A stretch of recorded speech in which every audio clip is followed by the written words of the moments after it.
If you carry a firearm and discharge your weapon in self-defense, you could face hundreds of thousands of dollars in legal fees and expenses. So carry the protection of CCW Safe, Self-Defense Legal Services membership. Upfront payment of all criminal and civil defense costs with no out-of-pocket for members. Unlimited defense budgets, unmatched legal expertise. Carry the same level of support police officers have. Carry CCW Safe, the highest caliber. And we're back. Welcome back, everybody, to Survival Dispatch. I am John from the Righteous Savages. All of you guys already know me. I'm Chris's co-host here on Survival Dispatch, and this weekend, Chris is getting a long-deserved vacation, and it's well overdue. The guy works like crazy to bring this content to you guys, and I only hope that I can hold this together long enough for him to return and take over his rightful position at the helm. But I am honored to be here tonight, and I hope you guys enjoy what is prepared for you. And tonight we have some very, very interesting news. It's kind of interestingly a follow-up to what happened, what we talked about yesterday, which was terrorism.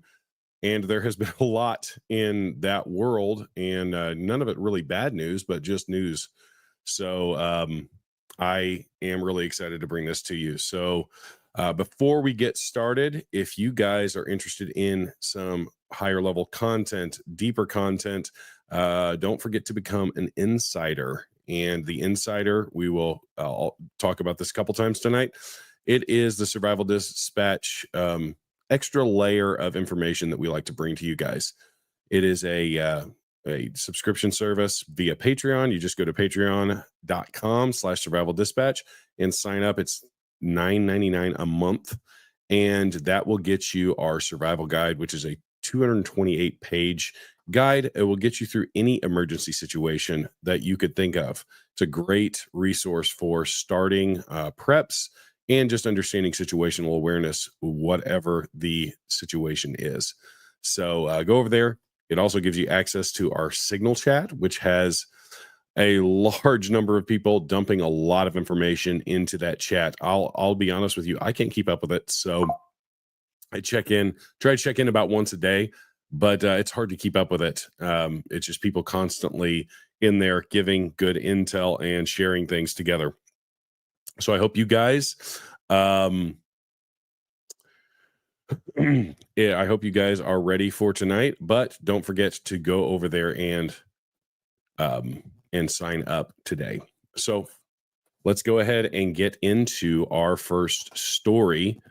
And this is a big one. Just breaking today.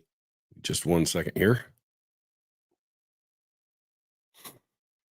This is Secretary of Defense Pete Hegseth, and he has posted, Godspeed to our warriors. Houthi attacks on American ships and aircraft and our troops will not be tolerated. And Iran, their benefactor, is on notice.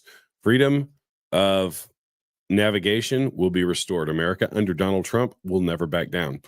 He also posted our president Trump's post on True Social. So let's go through this real quick. Today, I've ordered the United States military to launch decisive and powerful military action against the Houthi terrorists in Yemen. They have waged an unrelenting campaign of piracy, violence, and terrorism against Americans, other ships, aircraft, and drones. Joe Biden's response was pathetically weak. So the unrestrained Houthis just kept going. It's been over a year since the U.S. flagged commercial ship safely sailed through the Suez Canal, the Red Sea, and the Gulf of Aden. The last American warship to go through the Red Sea 4 months ago was attacked by the Houthis over a dozen times. Funded by Iran, the Houthi thugs have fired missiles at U.S. aircraft and targeted our troops and allies. These relentless assaults have cost the U.S. and world economy many billions of dollars, while at the same time putting innocent lives at risk. Houthi attacks on American vessels will not be tolerated. We will use overwhelming lethal force until we have achieved our objective. The Houthis have choked off shipping in one of the most important waterways of the world, grinding vast swaths of the global commerce to a halt and attacking core principles of freedom of navigation upon which international trade and commerce depends. Our brave warfighters are right now carrying out an aerial attacks on terrorist bases, leaders, and missile defenses to protect American shipping, air, and naval assets. To restore navigational freedom, no terrorist force will stop American commercial and naval vessels from freely sailing the waterways of the world. To all Houthi terrorists, your time is up, and your attacks must stop. Starting today, if they don't, hell will rain down upon you like nothing you have ever seen before. To Iran, support of the Houthi terrorists must end immediately. Do not threaten the American people, their president, who received the largest mandates, one of the largest mandates in American history. The worldwide shipping lanes, if you do, beware. If you do, beware, because America will hold you fully accountable and will not be nice about it. I think that's probably one of the more decisive messages that I have seen coming from a president. And it is very, very important that we support this. I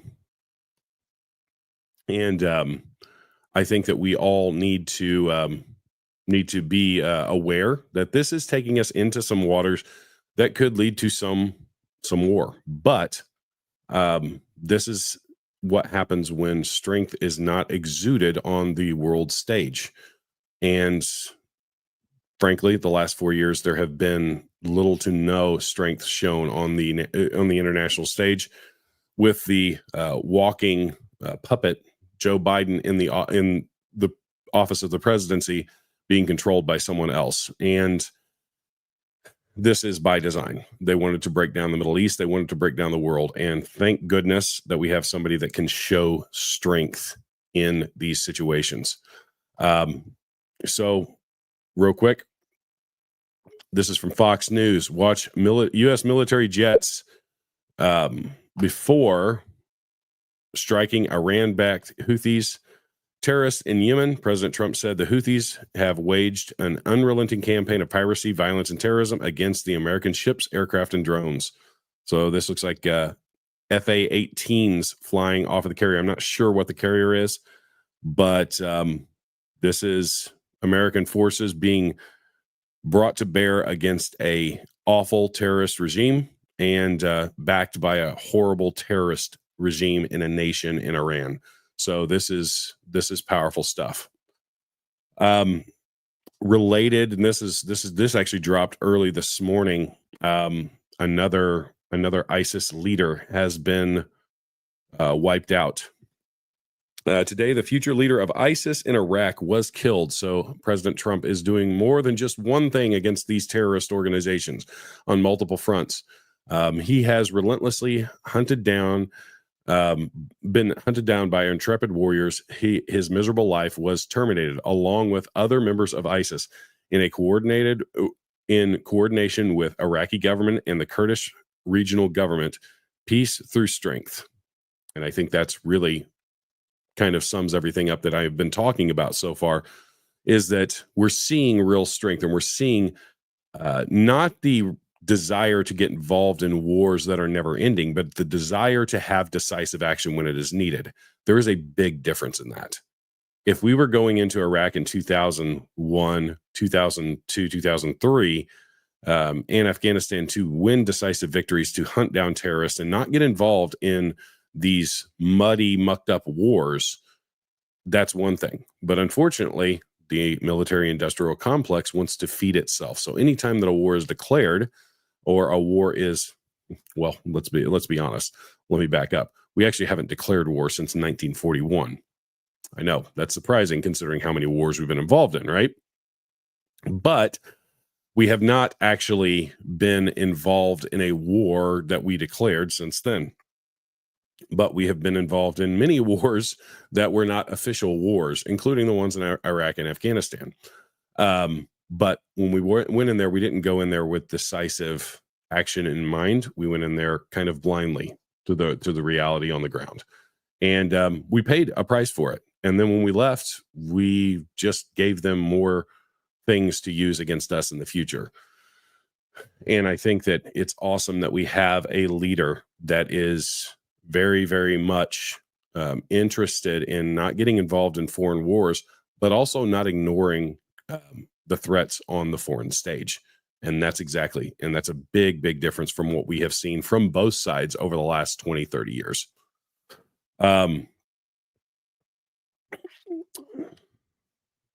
So back to the top story. This is some videos and pictures of some of the airstrikes, possibly by the U.S. led coalition against Houthi location sites near Sana'a International Airport, with a number of explosions heard following a thick column of black smoke. So this is, if you want to know what a surgical strike looks like, that's what it looks like in a city. You have one smoke plume and flames coming out here, and the rest of the city is lit up. It's not under attack or anything like that, but that's what the surgical precision that our military can bring to bear when it is needed. It is very, very important, and it also leads us into, honestly, let's be honest, it leads us into a kind of a darker time, because we are entering some military action on the world stage. There's always consequences to that. And it's important that we understand that we need to be praying for our troops. We need to be praying for our nation, and we need to be praying for our president. And if you don't like that, that's just who I am. I'm a Christian, and I believe that God is in control of everything, but that also He needs us to pray and support that. So I'm just going to call on all of you guys that believe to do the same, to pray for our nation, to pray for our troops, and pray that we have decisive victory, and we don't have to put any boots on the ground, that we can wield the power that we have, the technology that we have, and bring a swift end to the injustice that these terrorist organizations have wrought on the world for years now, and have basically been completely and totally without a somebody to push back and somebody to stop this. Basically, a parent in the room. So yeah, that's the top news story, and I'll ask the chat. I'm going to be asking you guys a lot of questions because it's just me tonight. So I don't have anybody on a panel.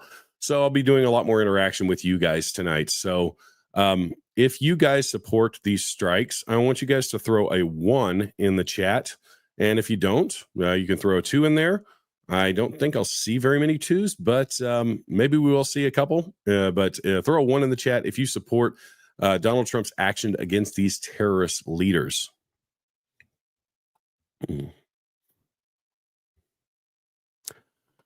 Seeing a lot of 1s. I agree with that. So being the top news, there's some other things going on in the country right now. And I know that if you live in the Midwest, the Deep South, even in the Northeast, there's some crazy stuff going on right now with the weather. And so we're going to move into our next topic about what's going on. So there were some crazy storms last night. They went right over my house. I live in a very unique area. The city of Marion, Illinois, I live very, very close to that. Carbondale is probably a better known town because it's a college town, at Southern Illinois University. And we were right in the path of these storms.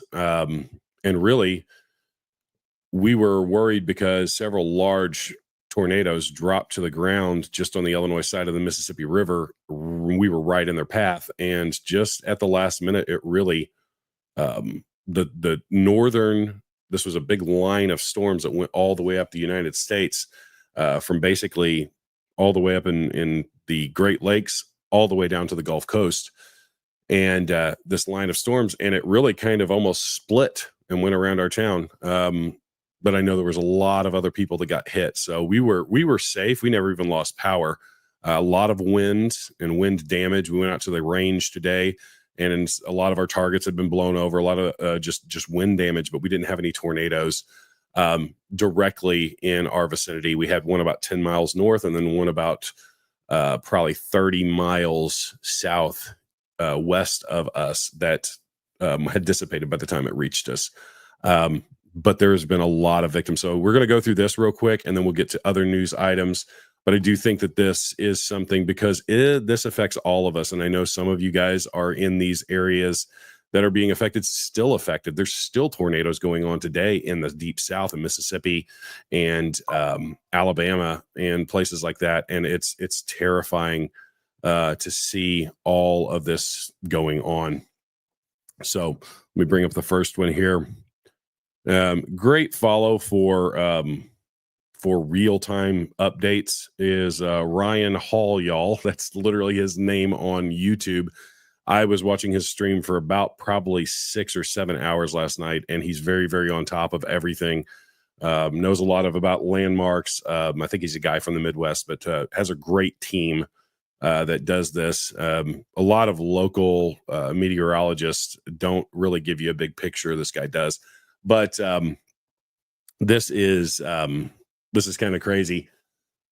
Let me read this real quick. Tornado outbreak expected tomorrow. This was last night across Mississippi, Alabama, Louisiana. We have a rare high risk, the most severe level, threat level, multiple long track. And what long track is that excludes, if you guys know what the Fujita scale is, which is how they measure the tornado's destruction, ability to destroy things. It goes up from EF1 to EF5. If you ever see multiple long track, you see that's a key word. Long track means that they're excluding EF1 and EF2s. So almost every tornado you see in these kind of storm patterns are EF3 or higher. We saw several, like dozens of EF3s and several EF4s last night. I'm not sure there was any EF5s. I don't want to sound like I'm a meteorologist here, guys, but just kind of giving you guys a background. I get really nerdy and study things that fascinate me. So a lot of information going on up there. I don't know how useful it is, but so this was the storm system that moved through the Midwest, basically starting in the Kansas area, went through Iowa and stuff, and all of the Midwest, and it kind of shifted and it's headed down south. But you can see, the Alabama, Mississippi was in its path. And this next one will give you guys an idea of the damage. So this is, let me start this over. This is Tylertown, Mississippi. I'll expand this out. This is almost a couple minutes, but it's just drone footage. And you guys can see just how devastating this storm was. Just trees ripped, all of their limbs ripped off. The only thing left is the trunks. Just insane stuff. Debris from homes. You saw a couple of trailers over there, and this is just kind of showing some of the storm systems that we're moving through. So another thing we can pray for is the victims of these storms. I don't know where you guys stand on it. Well, I know kind of where you guys, but we're not going to talk about that. We all know what that is. But whether natural or enhanced or whatever we want to say about them, this is just devastating stuff, and people's lives get uprooted and changed forever. If you lose a home, especially a home that is a family home, anything like that, it's just really, really a sad thing. Let me fast forward here a little bit. You can see just forest wrecked by these giant, very powerful. When you see that done to a forest, because what forests typically do is they can actually slow down tornadoes. Where tornadoes pick up speed and severity is when they have open area and they don't have anything to eat. But they have to be really powerful to wreck a forest like that, and that's pretty crazy. So prayers out to those people for sure. for sure. Here is a video of actually one of the tornadoes in the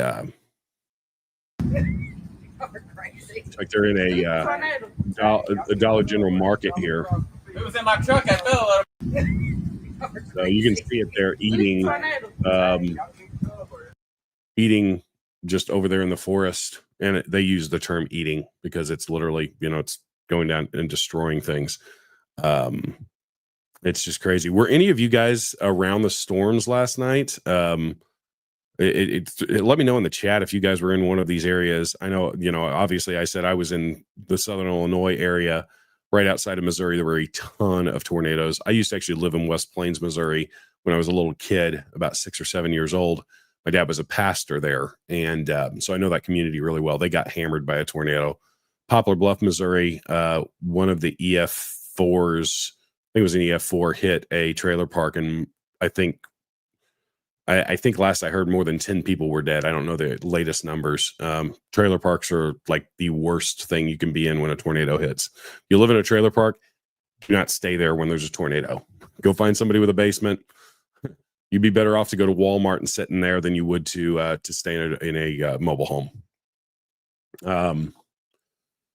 More of these images, just insane. I'll go through these fairly quickly. Just insane damage and devastation to everything. And here's what was going on last night with this. And we'll move on shortly. I just kind of want to give you guys update. This is news, and that's what we do. We give you guys news. You can see the flashes of lightning. You can see the funnel cloud there in this video.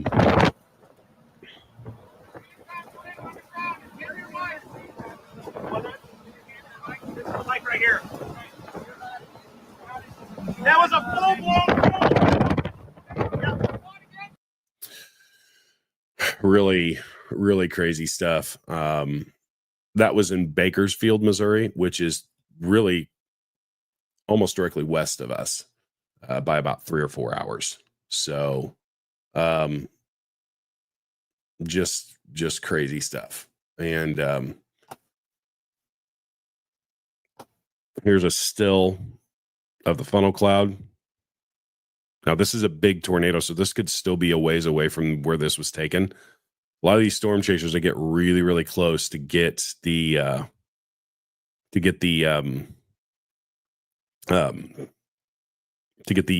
data that they need to get to feed back to places like the YouTube streamers that are meteorologists and stuff. And they actually pay these guys to go in and do this stuff. My 9-year-old has been talking for the last couple of weeks. He wants to be a storm chaser. And then this happens. And last night he was asking me so many questions. So I was just a little side story about tornadoes before we move on. I was actually born 6 weeks after an EF4 went through Marion, Illinois. It was the last major storm that went through Marion, Illinois 42 years ago. 10 people died in that tornado. And there were, in the 1980s, I think it was like $17 billion in damage to the one town. Like it was insane. And my parents told the stories to me all the time when I was a little kid of dad. Basically, they walked out of Walmart. He looked over, saw the funnel cloud, got in the car, ran over to the car wash where my older brother was working, picked him up, took them all to the church, pulled all of the neighbors in the community into the church basement, and they watched the storm literally come down the street right next to the church. And they all survived. But yeah, I would not be here had they not have. So pretty crazy stories. And yeah, it does look like North Carolina. It's amazing how hurricanes, tornadoes, they all leave very similar damage. It's insane. It's insane. But I pray for everybody in this that we're in the path of the tornadoes and in these storms and still are dealing with them even now. I do think they are dissipating and starting head towards the coast, but it's pretty insane. In other news, pull this back up here. President Trump has signed the spending bill into law and avoided a government shutdown. This was something we talked about last night about them kind of, or maybe it was earlier this week, kind of the Democrats wanting to hold this up, thinking that they were going to win some political victory, and then realizing probably not. It's going to get hung around our necks for the foreseeable future. And so, yeah, it's a big win. I kind of get mixed on this stuff because I don't like when we increase spending in the country, but I do understand. I listened to a podcast with Mike Johnson, the congressional, the Speaker of the House, and talking about this is kind of one of those things that we're passing this so we can get to a clean level next year, because there's a lot of things mucked up. And I know we don't like to hear that as conservatives. We don't like to hear that as people who don't want to see our government spending. But it's also hopefully setting up for them to do tax cuts next year. And I know that that's already in play. And so this is a big win. And at this point, I'm almost for anything the Democrats are opposed to. So, yeah. So it's a very, very important things. In other news, and this is pretty insane. In the state of Washington, and they are similar to Illinois. They have let me read this, and then I will play this video. This has been a pretty hot topic today. At 2:15 a.m. this morning, the Washington Democrats just passed HB 1296. HB 1296 now allows schools to withhold information about sexual misconduct against a child. So think the Loudoun County in Virginia, the thing that led to Glenn Youngkin winning the governorship there, was started by this Loudoun County, where a girl was raped by a boy who identified as a woman, a mentally insane person. And so this bill, because the big thing there was that the father made a big stink at a school board meeting. He was actually arrested. And that's really what started the snowball effect of all of this happening. So HB 1296 allows schools to withhold information about sexual misconduct against a child. This bill strips parents' rights.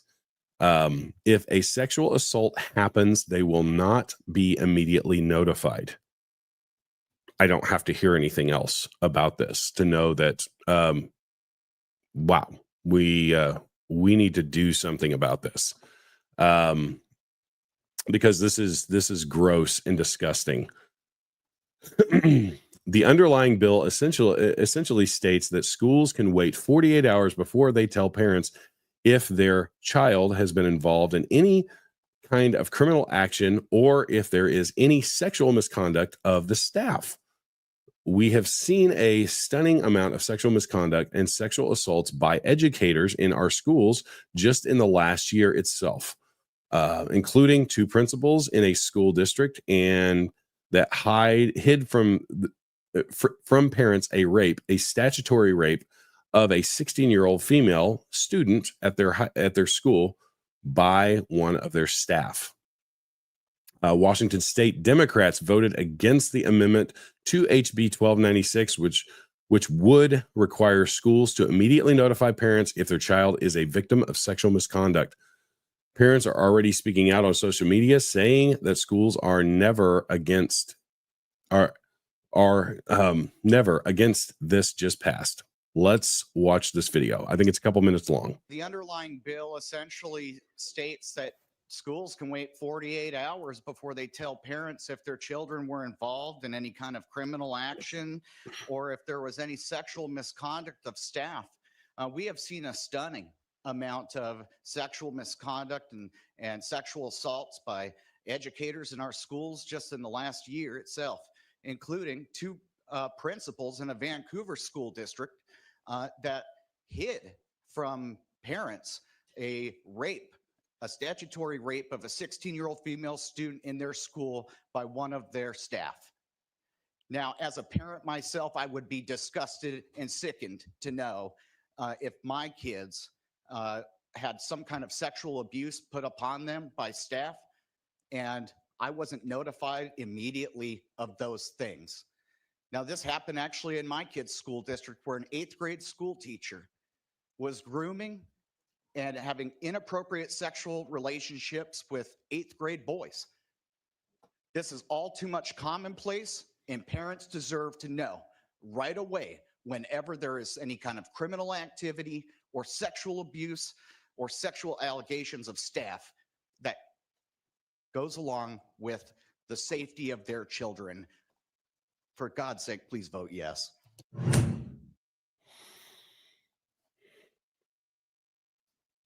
I don't know about you guys, but that is infuriating.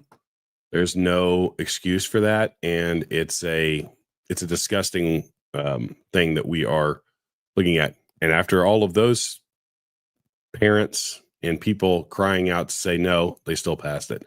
Washington is the next state to really go deep blue, in my opinion. They were already very blue, but they're going to go deep blue to the level of my state, Illinois, California, New York, New Jersey. It's definitely a post-Christian world that we're living in. And, for those of you that, may have some differing opinions on that, definitely the values of Christianity are extremely important. I believe that they're essential to a government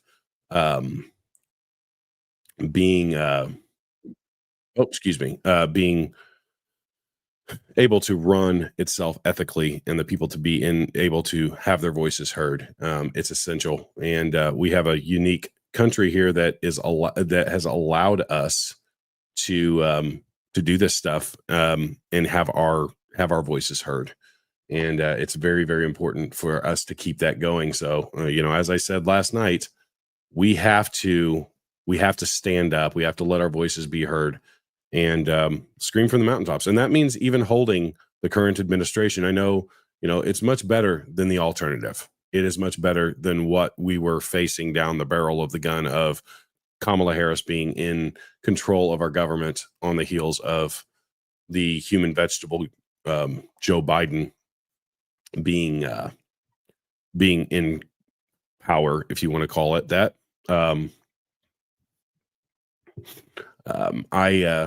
I really, really, we've got to hold everybody accountable and call balls and strikes. We don't have to say that Trump is, all knowing and all powerful, because he's not. He's a human being just like us.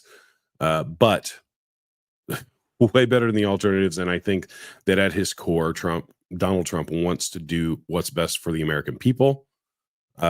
He's not enriching himself. I know the media wants you to think that the man has lost a ton of money doing politics. Maybe one of the only in U.S. history presidents that's lost a lot of money. So it's really, really, really important that we support the good and we call out the bad. But anyways, that's the end of chapter 1, and we're going to move into other news and go through that because there's a lot of other things, but the top items I think all show us that we really need to continue to stay in the fight. We need to, at very least, pray for the country, pray for our brothers and sisters in the military as we start to see these strikes against terrorist organizations ramp up. Pray for the victims of these storms and these weather events that are going on. And I don't know that it's done. It's been a crazy year weather-wise already, and there's even talk of maybe some snow next week, which is insane. It was like 70 degrees all week here in Southern Illinois. So it's just definitely been crazy and chaotic. But in the crazy and chaotic, that's when, we cling to our faith, we cling to our God, and we prepare. That's what preparedness is all about. It's not necessarily that we're just going to hold up in our bunkers, but it's that we're not going to get panicked when crazy stuff happens. And I think that's an extremely important thing. So let's go ahead and quick ad for Sawyer Products, and we'll move on into our chapter 2. So here you go. The Sawyer Mini is the most versatile personal filtration system available. It's a perfect solution for backpacking, hiking, hunting, fishing, scouting, international travel, and emergency preparedness. At a mere 2 ounces, the Mini fits in the palm of your hand and can filter up to 100,000 gallons of water from any freshwater lake, river, or stream. The Sawyer Mini has a 0.1 micron absolute pore size. It was tested to 10 million parts of bacteria and 1 million parts of protozoa without a single breakthrough. This is the highest level filters can be tested to, so we're confident these are the highest rates of filtration available.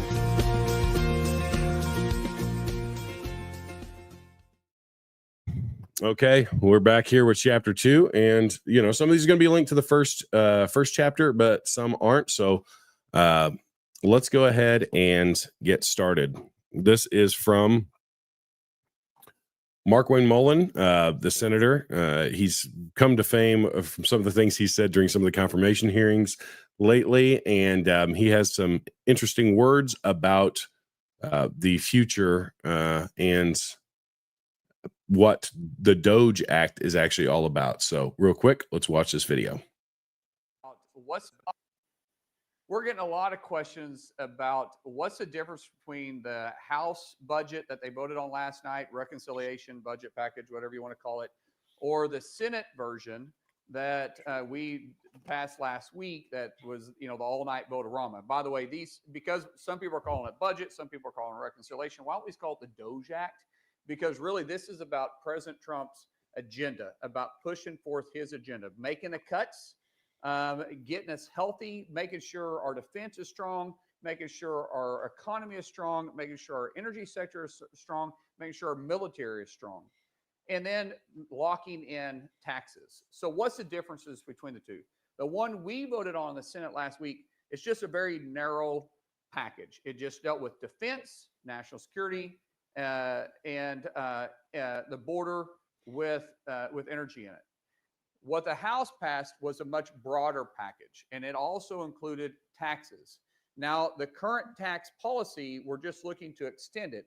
The problem is this only extends it for up to 8 years. The president, if you're paying attention today, just put out a True Social post that him and I spoke about earlier today about asking the House and the Senate to make them permanent. And I will tell you, I don't want to see these expire. And that's exactly what we're facing right now. If we don't do something, they're going to expire. Why play games with it? As a business owner, as investors, or even for your personal finances, having a surety on where your tax rates is going to be and locking in the tax cut that President Trump put in place in 2017 is what we need to be doing, not simply just kicking the can down the road, but make it permanent. So what's going to happen now, the House version is going to come over to the Senate. We're going to amend it. We're going to try to make we're going to make the tax policy permanent, and then we'll send it back to the House, and then they'll vote on it. So it looks like that there are even more things coming through, and it looks like that the Senate wants to really solidify what we're going to do with these cuts and how we are going to, because all that's happened is the budget's gone through, the reconciliation bill has gone through the House. So now the Senate has to go through. Then it gets amended, goes back to the House for full passage. There's a lot of things that can be done in reconciliation. I know they've talked about the tax bill being done in reconciliation and all of these kind of things. That's historically how these big bills get put through. So I think, we have a lot of good people in Congress. I know I rail and rant against Congress all of the time. I think there's a lot of young congressmen and senators that are coming up that have seen the error of the ways of the old guard that is either retiring or dying off. The Dianne Feinsteins, Mitch McConnell's, Nancy Pelosi's, Chuck Schumer's. They're entering the end of their power. And I hope that some of these younger Gen Xers and late Gen Xers, early millennials are all on the right page with this, and I've seen a lot of hopeful things. So let's hope. All right, next we have this is Will Kirk. I don't know if you guys follow him. He's a great follow for gun law. Washington Gun Law is his channel on X, and he has a huge YouTube channel. He does a ton of stuff on the laws across the country. I know he's done a ton on the gun laws in Illinois, but he also ventures into other things as well. He's a very awesome conservative guy. In fact, if you go to our YouTube channel, the day after the election, we dropped a podcast episode with him in it. It's a very, very good episode where we talk about the future of gun rights and what we could be looking at. But here he is talking about how the carbon tax is working in Washington. As I said earlier, Washington is the next state to try and go full communist. In fact, I really don't know how much longer Will's going to stay in Washington, and that is his family grew up there, multiple generations. So let's watch this. Okay, how about now? You're in Washington. All right, how about now? You're in Idaho. Hey, look at that. Magically, gas is cheaper. Okay, how about now? That is so true. And if you live in a blue state, which I do, we can cross in any direction. We can go south to Kentucky. We can go west to Missouri. We can go east to Indiana. As soon as you cross the state border, gas is... I actually went to Indiana on Thursday, and gas was 46 cents cheaper than it is in Illinois because we have embedded carbon taxes and other ridiculous things like that. It just absolutely insane. And speaking of insane, the left all of a sudden is showing its ugly face and what it truly feels a lot more here lately. So this is from Breitbart, 48-second video, and then we'll react to it. I would like for you to die of measles, of polio, of all the horrible diseases that living in this country, in this bubble of privilege and ignorance and morbid stupidity, you've had the luxury of not having to worry about it because it doesn't really affect you. I hope it affects you. I hope it affects your children and your grandchildren. I hope it guts your community.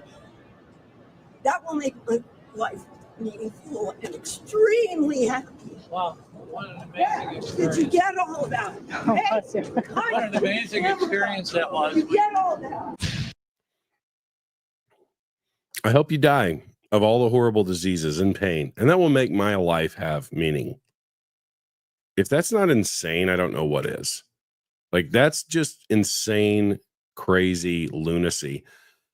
And in a lot of ways, I think in most ways, I blame the propaganda media, the broken education system, the communist education system, the way that these people are indoctrinated to think that if we are supporters of conservative policies or Donald Trump or anything, Christianity, Judeo-Christian values, science, real science, not pseudoscience, all of a sudden we deserve to die the worst death known. I would say some people on the left would bring back crucifixions, which was historically in the Roman Empire the most excruciating form of death because it was long and drawn out. And in most cases, it took days to die. They would bring stuff like that back just for people on the right, just because we have a differing opinion politically or scientifically or morally. That's what you're dealing with. And probably that woman is an old teacher in a leftist district. And I say that as the husband of a teacher, but my wife is not like that.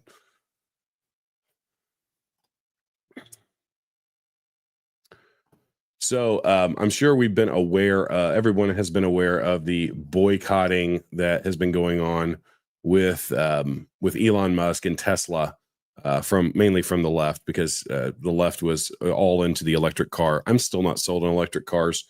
But that's neither here nor there. But now Alex Jones always knows how to really touch the nerves of the left. So he decided to do this. So let's watch this, minute 5.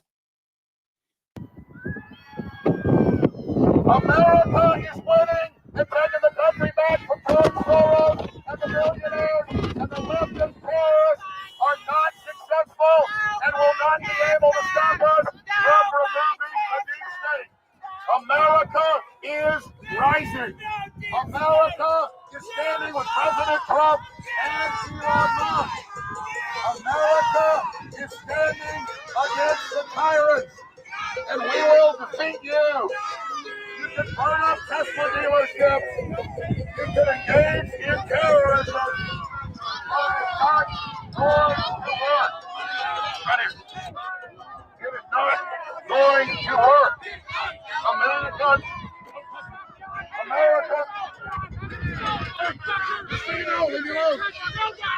You are a bunch of crap. You're a bunch of terrorists. What think you about it? Ladies and gentlemen, these are the hateful people. Have you ever seen any kind of right protest turn violent that quick? They're literally trying to pull him out of the car, trying to grab a hold of anything they can. We don't see that.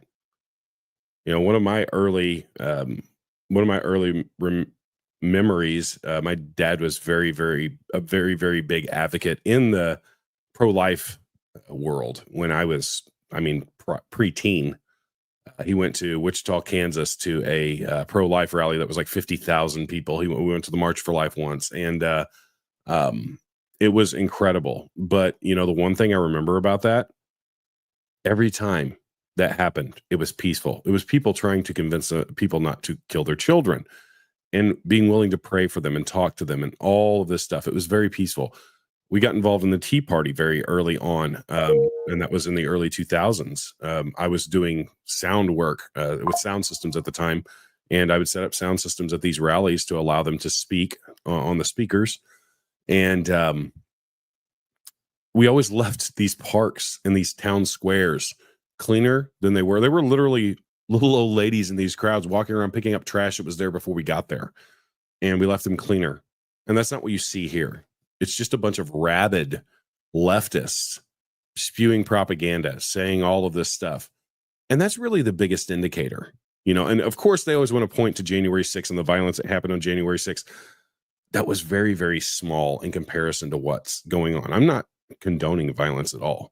But I also say there's a lot of really weird things that happened on January 6th that don't add up unless you start considering that the government was involved, the FBI.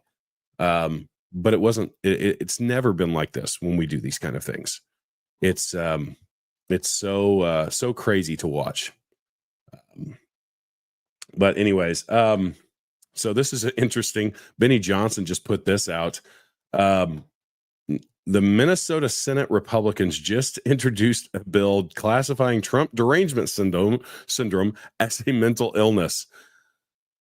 Well, with the last couple of videos we've seen, we could probably say Trump and Musk derangement syndrome.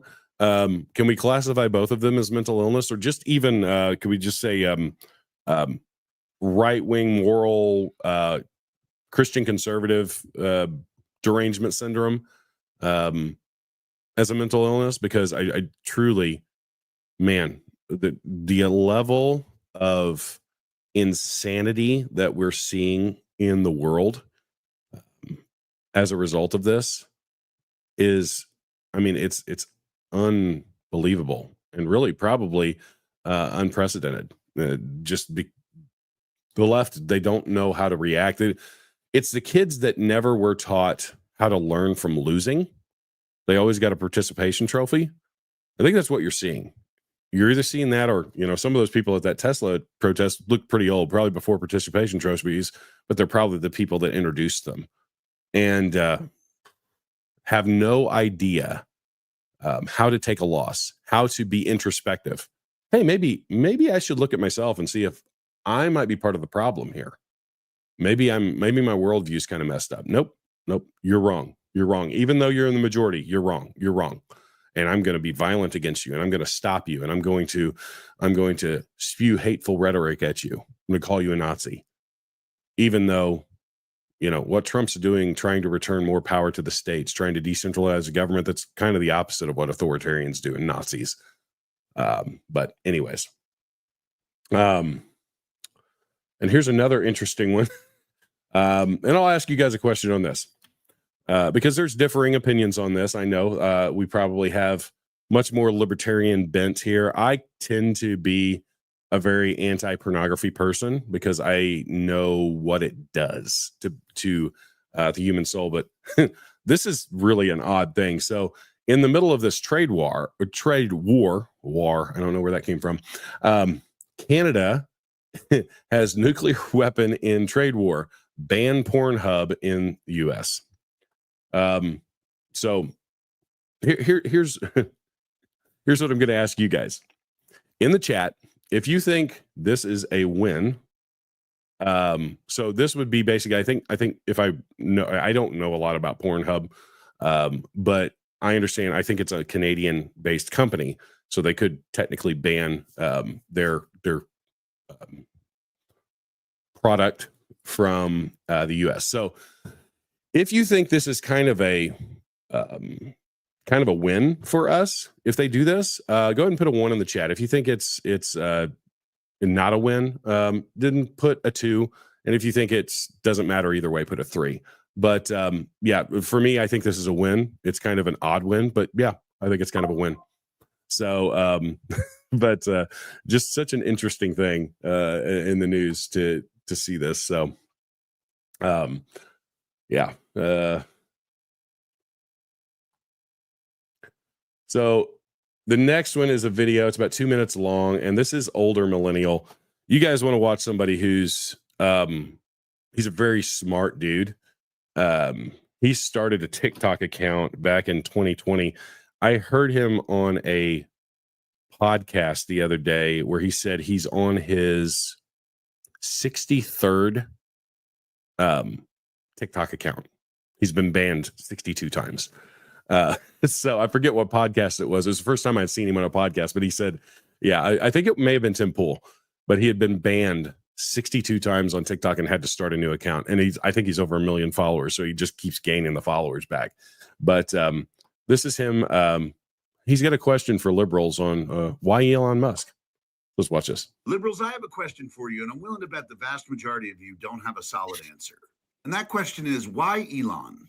Like, why is Elon the focus of all your hatred and vitriol? Like, the reasons y'all give are like, he wasn't elected.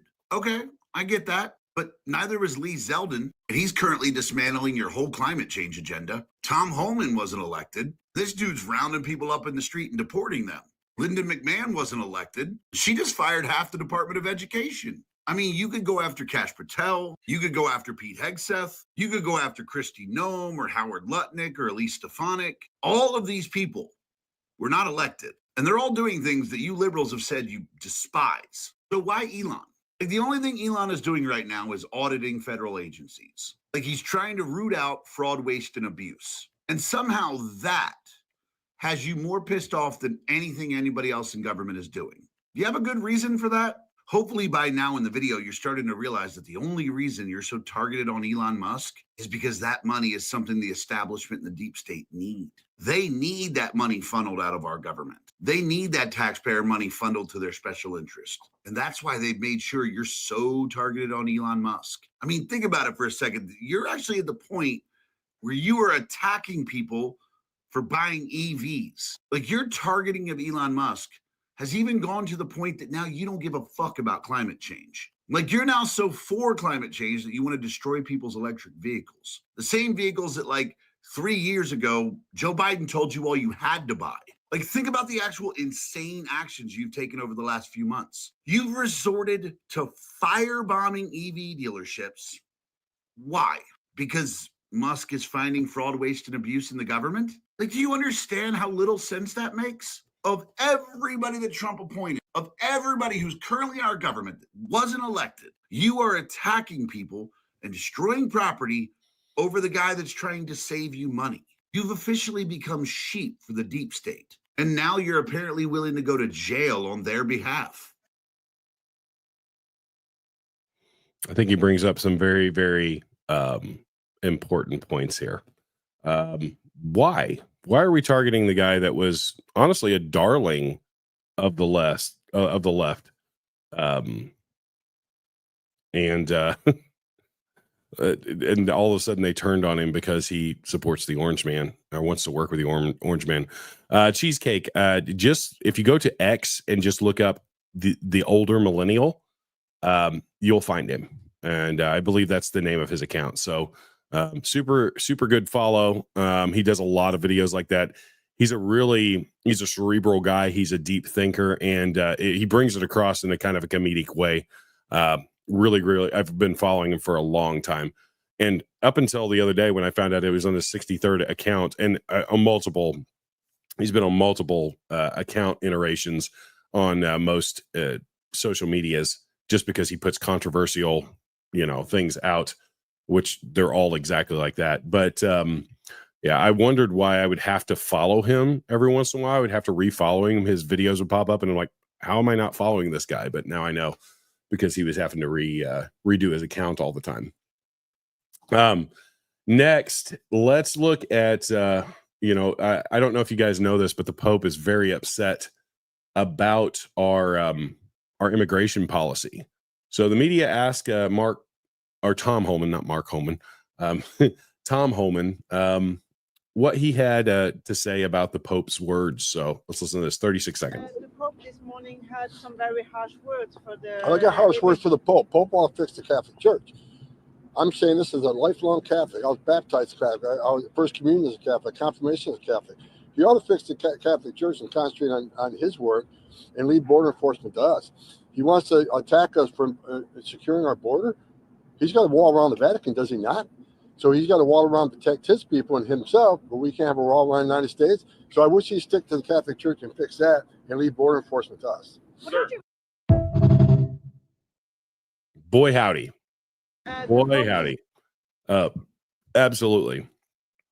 The Pope has tons of problems in the Catholic Church that need to be dealt with. I think there needs to be another reforming of the Catholic Church overall for it to have any chance, because it's completely getting infiltrated by the woke world. And there's really kind of a division within the church of, there are some very staunch Catholics in the cardinals ranks and things like that. But overall, a lot of the ones that get elected are, as Pope, are very much woke. But I completely agree with Tom Homan. Let us do our job, and you stick to yours. Quit sticking your nose into our business. All right, this is interesting. Hunter Biden flees to luxury vacation, dodges deposition with Secret Service protection. Hunter Biden escaped an ultra-luxurious Cape Town villa with round-the-clock Secret Service protection just as he was set to face a grueling legal deposition in California.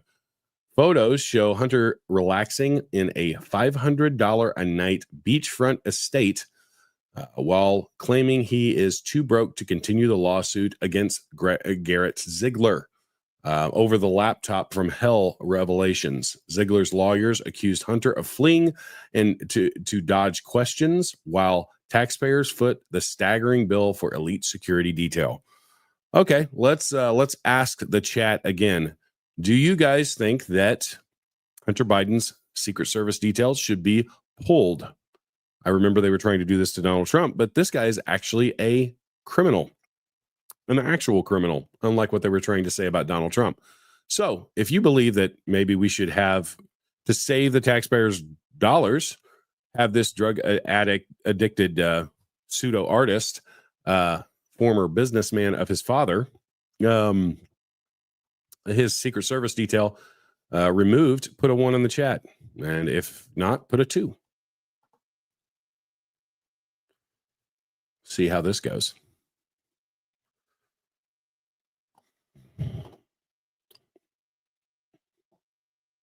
Seeing a lot of ones. I had no doubt. That's crazy, Kurtz. In your hood, huh? That's crazy. And the last story, chapter 2. This one's this is how evil works. So, how polyamory is becoming the new normal. So, this is, multiple partners moving back and forth, open relationships. I will tell you, I personally know some people that started open relationships while in a marriage. Not a single one of them worked out well. It is a broken and perverted thing. If you're not going to be faithful, don't get married, please. Because that's just destroying family. And if you have children, it just breaks it up too. But this is how evil works, slowly perverting young minds and inverting people's morals. That is absolutely what we're looking at, a broken, immoral society. And I hope that we can establish or reestablish some of these morals into our culture again, because man, we really need to get back. All right, we're going to go on to chapter 3 after this quick video from Flex Industries on their trigger. AK Flex.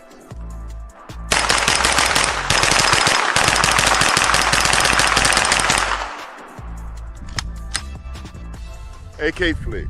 The crazy part about this thing, it can fit in all platforms. This right here is in a 9mm. We running in the 7.62, 5.45, short, even in the Draco, the long 16-inch. AK Flex, baby.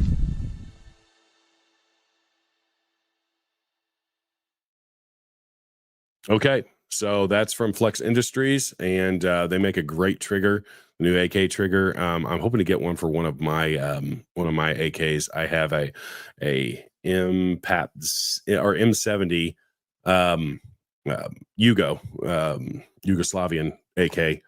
Friggin' fantastic, amazing weapon. I customized it, built it all out, and I'd love to have a really nice trigger because it doesn't have the best trigger. AKs generally don't. So definitely looking forward to getting one of those. All right, let's move into the fun stuff. I always enjoy this stuff. So we'll start off with something hilarious, and some of you guys are going to get this right off the bat. If you know, you know. Canadian bacon. I mean, this show's been around for like 25 years, so I don't think anybody will have trouble getting this one. And this is one of the accounts I follow on X. Defiant L's. It's a pretty funny account to follow for memes and just roasting people when they expose their losses online in glorious fashion. When you served dutifully in the great meme wars of the 20s. And the great never gets old Leonardo DiCaprio meme. So let's see here. And you guys remember last night we shared the video of Bill Burr calling Elon Musk a Nazi. Here we go. Honey, did you and your boyfriend see me call Elon Hitler? And we'll get to this later. Doesn't that kind of look like Bill Burr? It's really interesting. This is a meme that's been going around a long time, but I think that might be Bill Burr. So yeah, pretty interesting. This next one, a little bit more serious of a note, but this is fascinating. Let me get this queued up for you. Here we go. So this is a podcast. Hannah Faulkner, who's a very young conservative girl, and I forget this guy's name. He's been kind of all over social media lately, but listen to this. And we've talked about this on Survival Dispatch, but listen to this. Last 52 years of documented school shootings in America. conducted by teenagers. Do you know 100% of them were on either an antidepressant or on a barbiturate drug for anxiety? And every one of these antidepressants, including Prozac, Zoloft, Xanax, you name them, all these anti-anxiety drugs and antidepressants, do you know every single one of them are published to increase the risk of suicide behavior and actions, and I quote, lead to violent and homicidal actions. 100% of all school shooters, for the documented 52 years of history, we've been tracking them and studying them, 100% of all the shooters were on drugs that are published and prescribed by your medical doctor, brought to you by CVS and Walgreens and others. Big pharma is a big problem. Doctors do not treat root causes. Mental issues can actually be caused by what you eat. And when you think about the stuff that's in our food, eat that for a long time, it can mess with your chemical makeup in your brain, heavy metals, all of these other things. And what's the first thing a doctor wants to do when you're when you are feeling anxiety or depressed? It's not, hey, do you exercise? Do you eat right? Do you consume too much social media? Do you sit around and do nothing? Are you lazy? Are you fat? They don't ask those questions. In fact, they're not allowed to ask those questions in some cases. What's the first thing they want to do? Stick them on an antidepressant, which dulls our senses and eventually, over time, leads to suicidal ideation, or in worst case, not just killing yourself, but suicide by cop via school shootings, all of these kinds of things. The history is clear, and there's only one thing that's a correlation between all of these. It's just insane, in my opinion. And what are we talking about? Oh, let's take the guns away and give them more drugs. I tell you, big pharma may be the most evil industry in the history of mankind. Okay, moving on. Here's some laughs for you guys.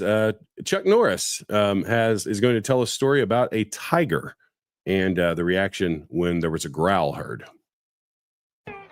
And I bent down and I petted him, and all of a sudden you heard this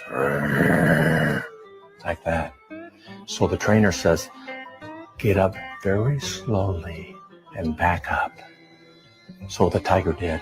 He slowly got up and backed out.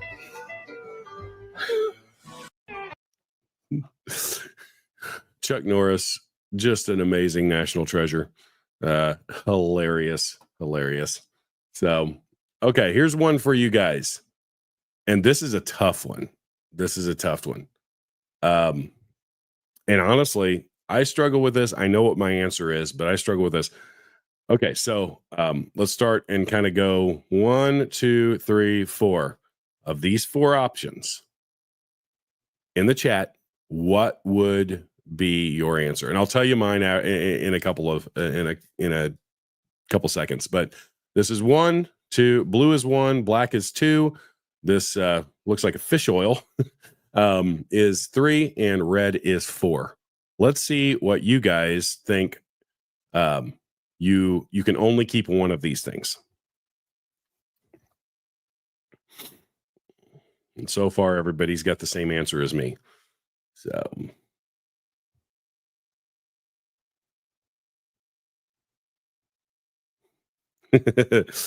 Aaron James, great. Yeah. So,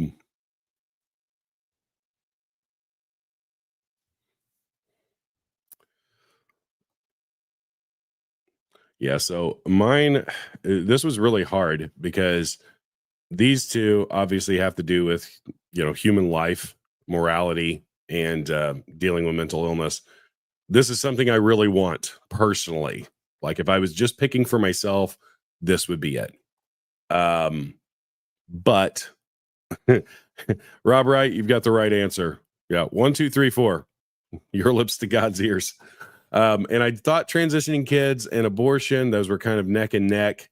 But I have to go with, you can't transition kids that have already been killed. So I would go with the one that affects the unborn and the most innocent among us, and that would be abortion. It's very hard as a Christian. I don't think there's a person in the world that could claim Christianity and claim to be pro-choice or pro-abortion. Those things do not exist together. It's broken, but just an interesting thought experiment, because this is one of the, you always see these all over the place, and this is one of the more difficult ones, I do have to say. But in the end, I pull with the sanctity of human life. So here we go. I did some financial planning, and it looks like I can retire at 97 and live comfortably for 11 minutes. 2025, y'all. That inflation, like falling off a cliff.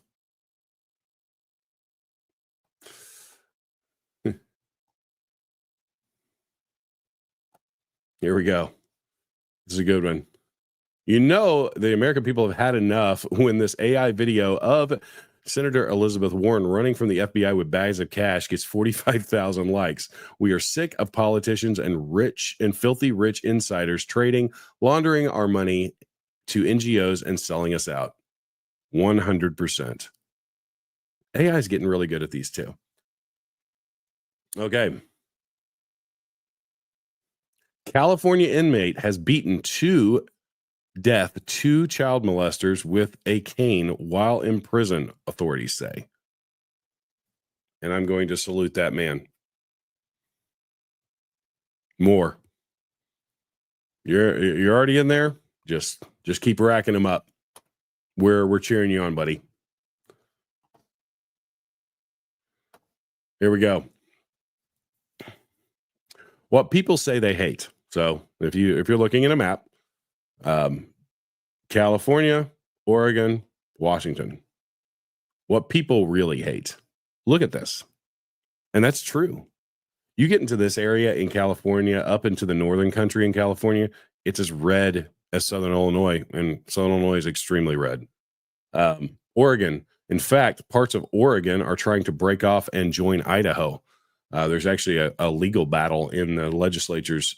Idaho has already accepted this, and Oregon is fighting back because tyrants don't like to lose people. They would rather enslave them than they would lose them. But a lot of these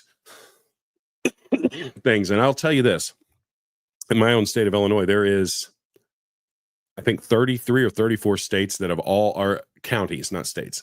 33 or 34 counties in the southern part of Illinois have all voted to leave Illinois and join Indiana. Indiana, just a few weeks ago, actually voted in their legislature that if Illinois would let those counties go, they would gladly accept them as a part of Indiana. This is happening in multiple places around the country. Now, do I realistically think that it could happen? Not really. However, if one happened, the precedent would start to be set, and you would see this stuff start to really snowball in a big way. So my hope is that we can shrink these states down to just these tiny little population centers in these big cities, and everything else can go red. On a side note, and I didn't actually put this in the brief tonight in the sit rep, but Tim Pool played a Elijah Crane video the other day, or Elijah Klein, not Crane. I apologize. Elijah Klein is a left journalist, a pretty leftist guy, but he was actually sounding the alarm in a documentary that he did. I don't remember the name of it, but at one point he said, at the current trends that we're seeing over the last 4 years of people moving out of blue states and the kind of people that are moving out of blue states, it's actually not leftists. It's actually people that are just fed up.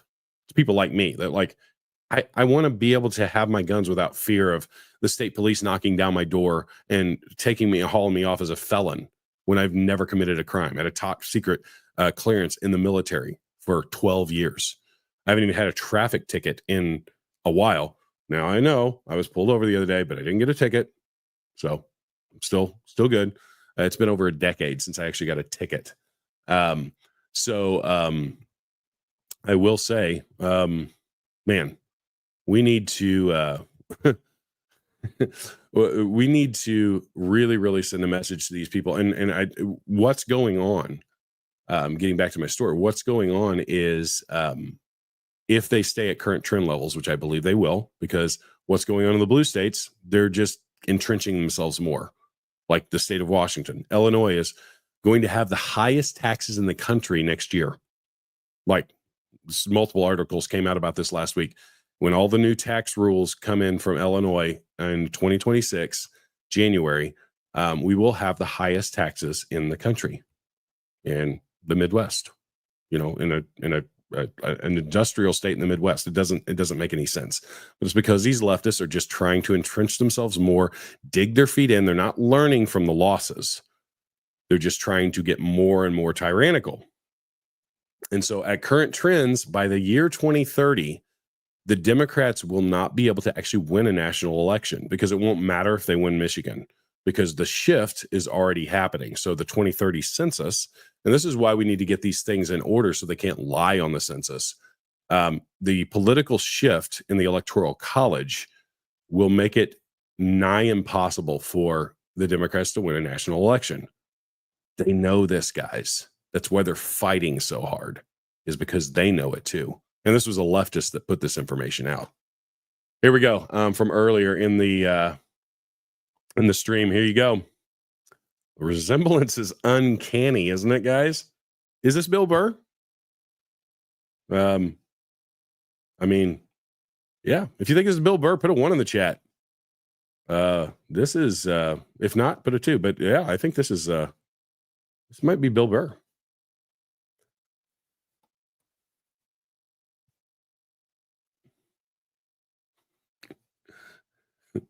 This next one is just something kind of fun. It's a little weird too. But this is one of the craziest tattoos I've ever seen. So it's a mozzarella stick.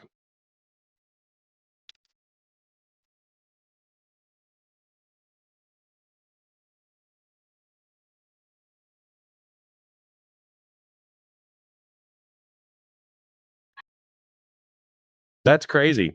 It actually looks like it's being pulled apart. It is weird. Okay, just a couple more left in here. This is a comedian. I don't know this guy's name, but this is pretty funny. So this is talking about the plane crash that happened where the plane flipped over on the runway. You see that Delta flight that like flipped over? Apparently it was a female pilot. I didn't bring that up to say like women can't fly. That's dumb. That's not even accurate. She flew perfectly and nobody died. You know what I'm saying? What I am saying is she can't drive. Because she was doing really great. As soon as the wheels came down, I don't know what she was doing. As soon as wheels went down, she's doing her makeup, texting, and it just flipped over. I was like, "You're doing so good." Oh, I thought that was very, very funny. Oh, so, and one last, I think this is the last video. No, there's 2 more videos here. So let's start off with an inside conversation that we did not hear between Vladimir Zelensky and JD Vance. So let's take a look at this. This just surfaced. Wanted to bring this breaking news for you guys. I actually felt retarded, like really retarded. I mean, I brushed my teeth retarded. I rode the bus retarded. Damn. In a weird way, I had to sort of just free myself up to believe that it was okay to be stupid or dumb. To be a moron. Yeah. To be moronical. Exactly. To be a moron. An imbecile. Yeah. Like the dumbest motherfucker that ever lived. In a weird way, it was almost like I had to sort of fool my mind into believing that it wasn't retarded. And by the end of the whole thing, I was like, wait a minute, you know, I flushed so much out. How am I going to jumpstart it up again? It's just like, yeah, right? You was farting in bathtubs and laughing your ass off.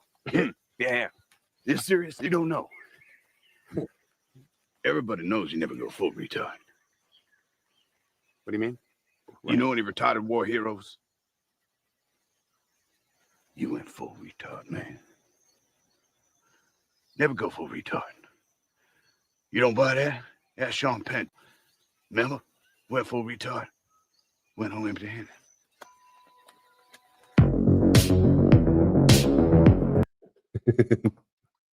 So yeah, real quick, this was a conversation that happened after the White House incident. So I guess he started to see the error of his ways. He went full retard, man. Okay, here's the last one. Charlie Kirk on the Whatever podcast. If you guys aren't familiar with this podcast, it's kind of hit or miss. It's very much in the red pill world. But this is Charlie Kirk. Really, so a background of this podcast. It's a guy who brings local girls from colleges, college-age girls, and sometimes OnlyFans girls on to talk about why their feminism is very important.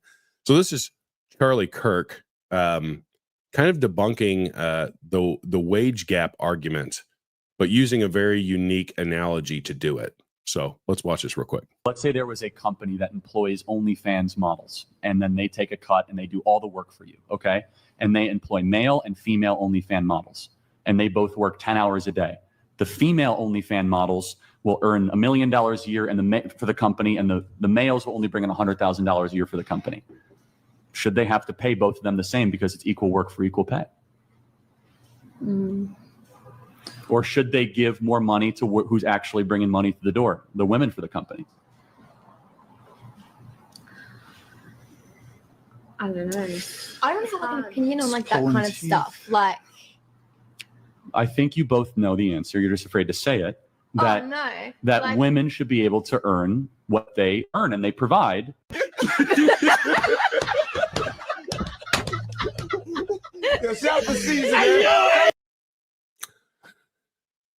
So yeah, I think he broke some brains when he asked that question. It's very true. And you guys, I don't know how many of you follow sports. I don't follow sports as heavily as I used to in my younger years. In fact, I've almost checked out of all professional sports, but I did read about the NBA and the WNBA and how these WNBA players are demanding that they make the same amount as the male players, even though all of their salaries are already paid by the NBA. They already are getting subsidized by the NBA because the NBA has a massive audience and the WNBA does not. And then when they get a star like Caitlin Clark, who was probably the first female basketball player to really draw crowds, like their revenue skyrocketed.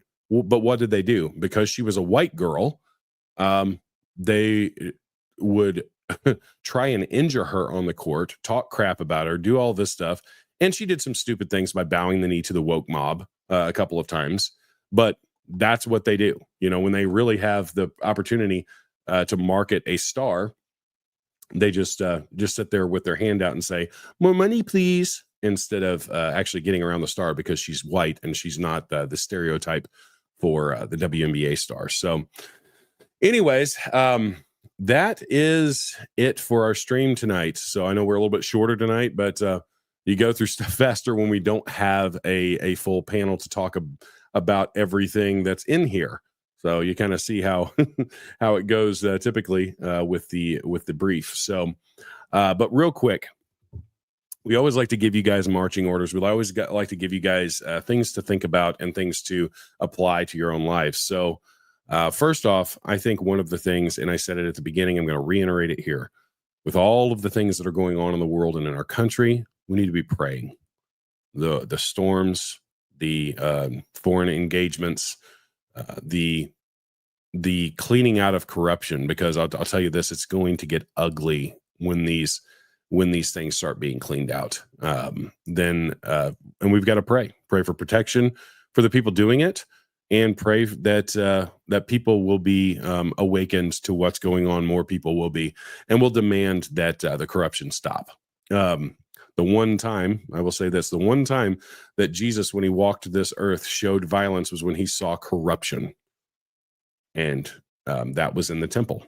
And he showed physical violence against that corruption. That's how much God hates corruption. It's rampant in our government. So pray. That's the first thing we can do. Educate ourselves, stay on top of the news, be careful the media sources that you use and that you follow. Now, I'm not saying I do think that we should read both sides propaganda or news stories, because that's the only way you really get a balanced view. And that's the only way that you kind of know what the other side's thinking and what they're planning. And actually, they say there's tons of studies that show that typically conservatives will consume leftist news just to understand where the battle lines are. And leftists never read conservative news. So that's an advantage for us. So continue to do that. Obviously, take everything that they write with a grain of salt. If you are in an area where storms are coming, make sure you're prepared. If you want to know how to be prepared, if you're new to the preparedness world, sign up for the Insiders on Survival Dispatch. It's a great resource. And I would highly recommend that you guys do it, because we have our survival guide that is chock full. It's like, I think 228 pages. It's chock full of good information that will help you get out of just about any kind of scenario that you could think of. So I would highly recommend that as well. And I would say the other thing is to just remain vigilant. Do not buy into what the media is saying, and that goes for right and left. So I would really encourage you guys to do that. Stay involved with Survival Dispatch. We're here every night, Monday through Sunday, at 7 p.m. Eastern time, and get on our show. We always try and have the latest news. There are literally hours worth of work going into these shows during the day, and it is very, very important. And we appreciate you guys that are loyal fans and loyal contributors to this cause. We're going to disseminate information to help you guys know how to survive any situation as it comes. And I'm going to go ahead and throw a shameless plug out for us. We have a Substack, and been writing a lot of articles. We have a lot of training videos coming out. So I'm going to put this link in the chat. So after the show wraps, if you guys wouldn't mind going over and subscribing, it's completely free to subscribe. And we put all of our stuff out for the free level. However, if you want to support our work, we do have paid options that are available. No pressure, but we're going to have some things in the future behind the paywall. But right now we're trying to put out all of the stuff just to show you guys the quality of things that we're going to be putting out. We write articles, we'll be putting out videos, and very, very important information. Also, our podcast is really getting ready to start back up full tilt. And we have a lot of guests, some that you've seen on Survival Dispatch. It's a little bit different format. It's a little bit more like a Sean Ryan style. But that's ramping up at the end of March. So look for that. And we're going to have special segments in our paid subscribers. It's going to be very, very cool, the information we're going to be bringing you. But at very least, if you guys don't mind going over and signing up for our free, and here is the link. I'm putting it in all the chats right now. But that is the end of our show tonight. And I appreciate you guys hanging out and spending your Saturday night with me. We'll be back tomorrow, and tomorrow I'll be hosting again. I will have some on the panel. I know S2 is going to be back, and probably a couple of other people. But until then, you guys stay vigilant, be prepared, and God bless America.